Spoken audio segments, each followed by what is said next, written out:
जतनो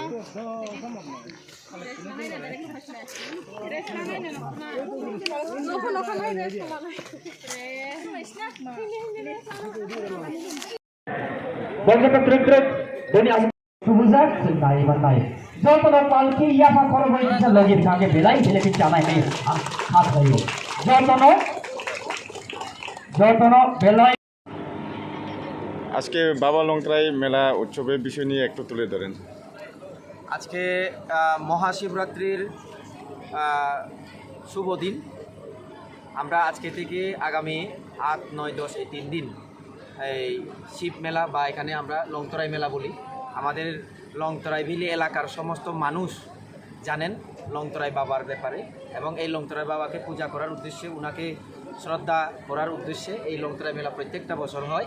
আমরা জানি 1967 ইংরেজি থেকে এই বাবা লংতরাই মেলা কিন্তু হয়ে আসছে, কিন্তু এবার প্রথম আমরা প্রশাসনিকভাবে আমাদের জনজাতি কল্যাণ দপ্তরের মাননীয় মন্ত্রী শ্রী বিকাশ দেববর্মা মহোদয়ের ওনার যে সদিচ্ছা থাকার কারণে, ওনার সাহায্য সহযোগিতার কারণে আমরা এই মেলা এবার একটু অন্যরকমভাবে সুন্দরভাবে 1967 ইংরেজি থেকে হয়ে থাকলেও এরকম কোনোবারই হয়নি, এবারেই প্রথম যে আমরা একদম পাহাড়ের নিচে, লংতরাই পাহাড়ের নিচে আমরা মঞ্চ করতে পেরেছি।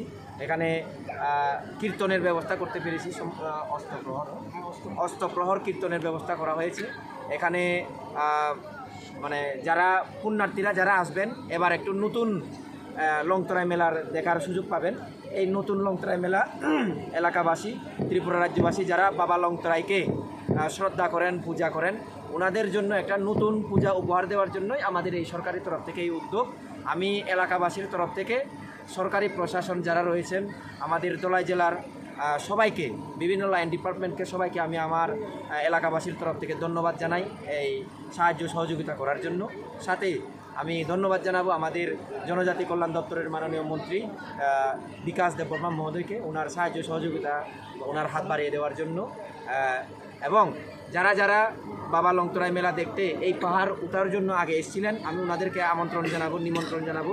আপনারা আসবেন, কীর্তন শুনবেন এবং বাবা লংতরাইকে সাক্ষাৎ করবেন, দর্শন করবেন।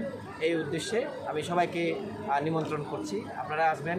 এবার একটু অন্য রকমের, একদম পুরো পাহাড় পর্যন্ত যেখানে পূজা হচ্ছে সেখানে অবধি আমরা গাড়ি আসার ব্যবস্থা করেছি। সবাইকে নমস্কার। স্যার, কয়দিন ধরে এই প্রোগ্রামটা চলবে? 3 দিন, 8, 9, 10। আজকে 8 তারিখ, 9 তারিখ এবং 10 তারিখ।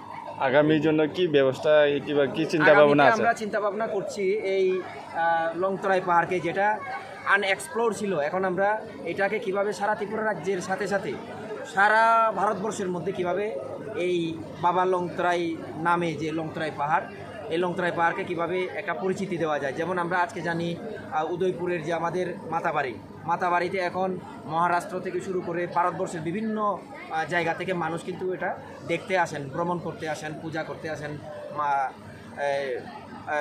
এই উদয়পুরে।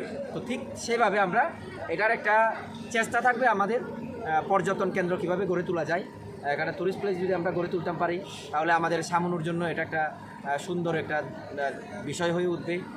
গরিবরা উপার্জনের সুযোগ পাবেন, প্লাস আমাদের সামনুকেও মানুষ চিনতে থাকবেন। পুরনো সময় আমরা সামনুকে এক সময় জানতাম যে সামনু উগ্রবাদীদের এলাকা, সামনু একটা অশান্তির পরিবেশের এলাকা, সামনু একটা পিছিয়ে পড়া এলাকা।